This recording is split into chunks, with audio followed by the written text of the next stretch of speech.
guys, welcome back to my channel. So today we are going to do some maths in geometry, and we are going to do something called parallelogram, how to find the area of a parallelogram. So I'm going to draw it, and here we go.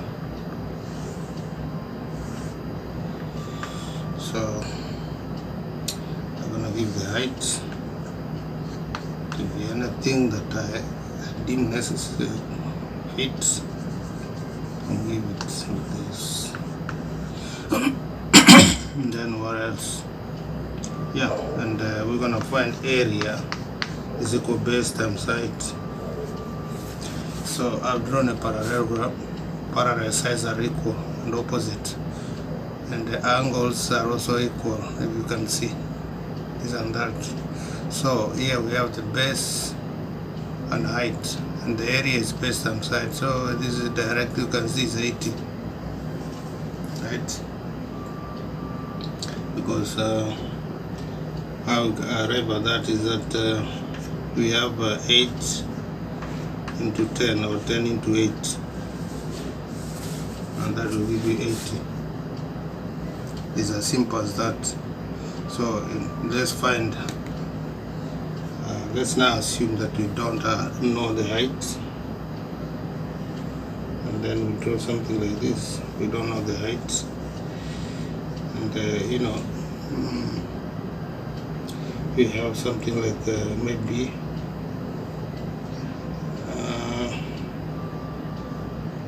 let's have 7, 3. Okay, we don't know the height. Let's have something like that, and we know this side maybe it's something like maybe 5, or let's give 3 and 6, so that we have easy 3 and 6. So that means the total up to 10. Yeah, 3 and 6. I've given here 3. From here to here 3, and then from there to there 6. Doesn't look so, but let's assume we are just doing, these things are not drawn to scale. I'm just making rough sketches. So we're gonna find height, this one. So we can use Pythagoras theorem, which is a squared plus b. Now we're gonna name this a, b, c. And Pythagoras theorem says that a squared plus b squared is equal to c squared. This is Pythagoras theorem. A squared plus b squared is equal to c squared, and I've named a, b, c. So that means we don't know b, okay, but we know what a is. A is 3, you can see is 3. So 3 squared is 9. B squared is equal to c squared. We know what is c. C is here. We know c is 25. When you square 5, it will be 25. So you can see 9 plus b squared is equal to 25 squared. So it means you have to find the value of it by shifting this that side. So it will be b squared is equal to the square root of 25. The way I arrived at that is that I moved this b squared, I moved b squared, this one, to that side. I moved 9 that side. I left b squared here. Now we have found the value for b squared. So this took it there. So 25 minus 9 there. So you see, 25 minus 9 is b what? 16, right? So once you find 16, you find the square root of 16. Find the square root of 16, that will be 4. Okay, that means the height is 4. Now, after knowing the height to be 4 from these maths, so now it's best you know how to find the area of parallelogram. The area, you have to find the height first, Notice we have a right triangle, right? So you first find the missing side, which is a squared plus b squared is equal to c squared. Now when you square 3, it will be 9 plus b, we don't know what's the value of b. When you square 5, it will be 25. Now it will be 9 plus b squared is equal to 25. Now b squared is 16, and then you find the square root of 16. So we find all that stuff, and now to calculate the area, 3 plus that will be 9 times 4. It will be 9 times 4 equal to 36. 9 times 4 is equal to 36. 9 times 4 is equal to 36, because height is, now we know height is 4. And the base we know is 9, because the total base from here to that point is 9. So multiply that side and we get the area. Right? Are we together?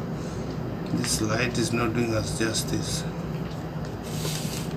Okay, are we together? You can see that's maths. Okay, let's go to something else.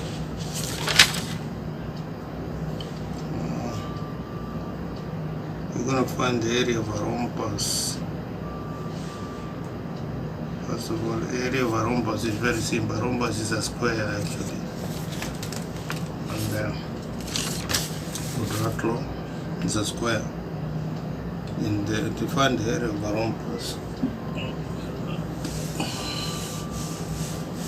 the area of a rhombus is, let me first draw it.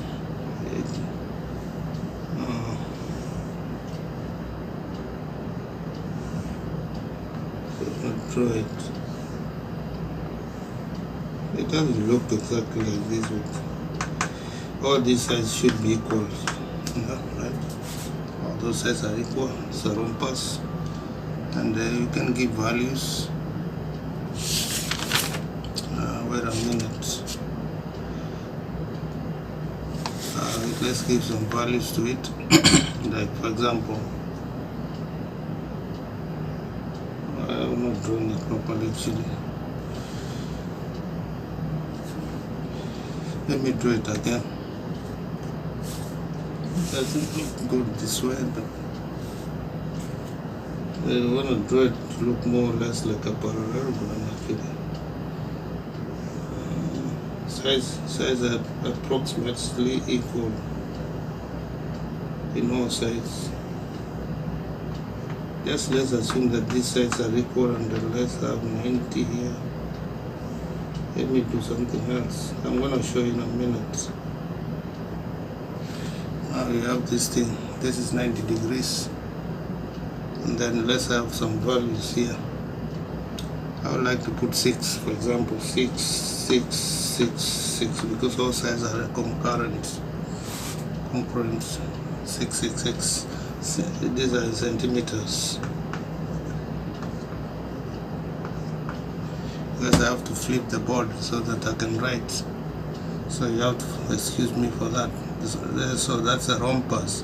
Now to find the area, we have to find the height, h. And so let's have this something like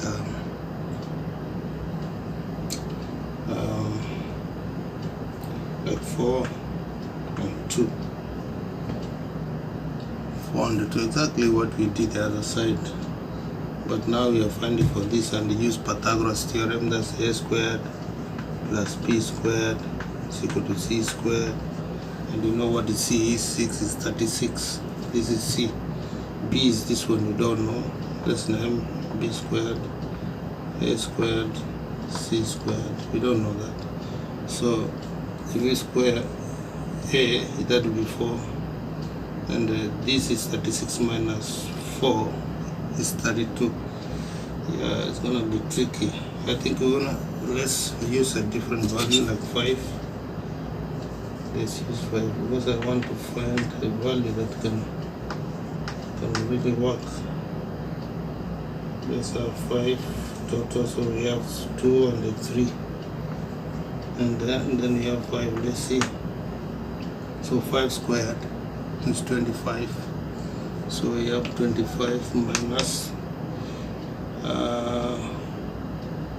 That also is not give us a total. Okay, let's do this.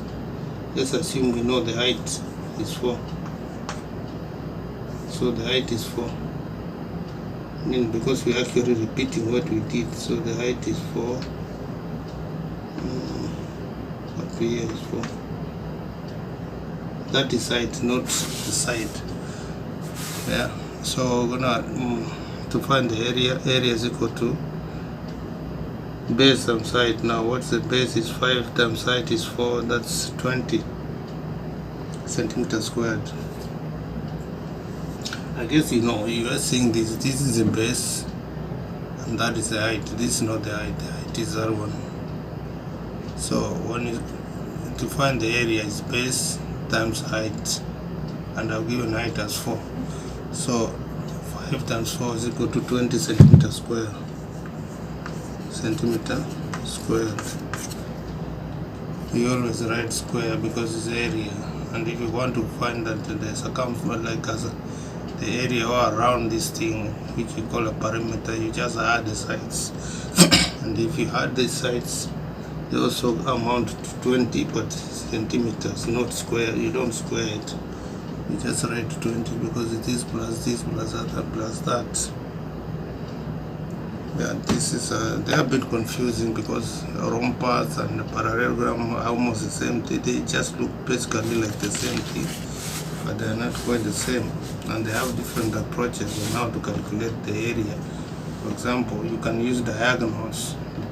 You say area is equal half diagonal 1, diagonal 2, and then you calculate. So half times d1 times d2. All areas equal diagonal 1 and diagonal 2 divided by 2. When you multiply these two, sorry, I'm looking down. You need to see my face. Divide by 2. There are several approaches you can use to calculate the area of a rhombus and the parallelogram. So in short, this is what I had for you as far as this thing called parallelogram and the rhombus is concerned. Right? So the takeaway is that to find the area of parallelogram, you're gonna do base times height. Okay? And the parallelogram, if our sides, parallel sides, running parallel and equal, and angles which are opposite equal. I guess that's what it is. If that's not the case, comment below, because I can also make a mistake, you know. Yeah, the fact that I'm teaching you this doesn't mean I can't make a mistake. I can. So guys, we'll stop this here for now. We've done a lot actually. Square, now to find the area of a square. That's very simple. Area of a triangle, right angle triangle, our base times height and all that. You watched me from the previous videos, so you know about this. So as far as geometry is concerned, I'll leave it here, and maybe if there's some other stuff there, okay, one thing is left, which I'll do in the next video, and that will be about, now so far I've dealt with the right angle triangle, so I'll deal with triangles that are not right angle triangle. If you stay tuned, you're gonna learn about this. So for now, I'll say bye. Please subscribe to my channel as I bring you more stuff. Okay, I request you to keep subscribe. Stay tuned. Bye.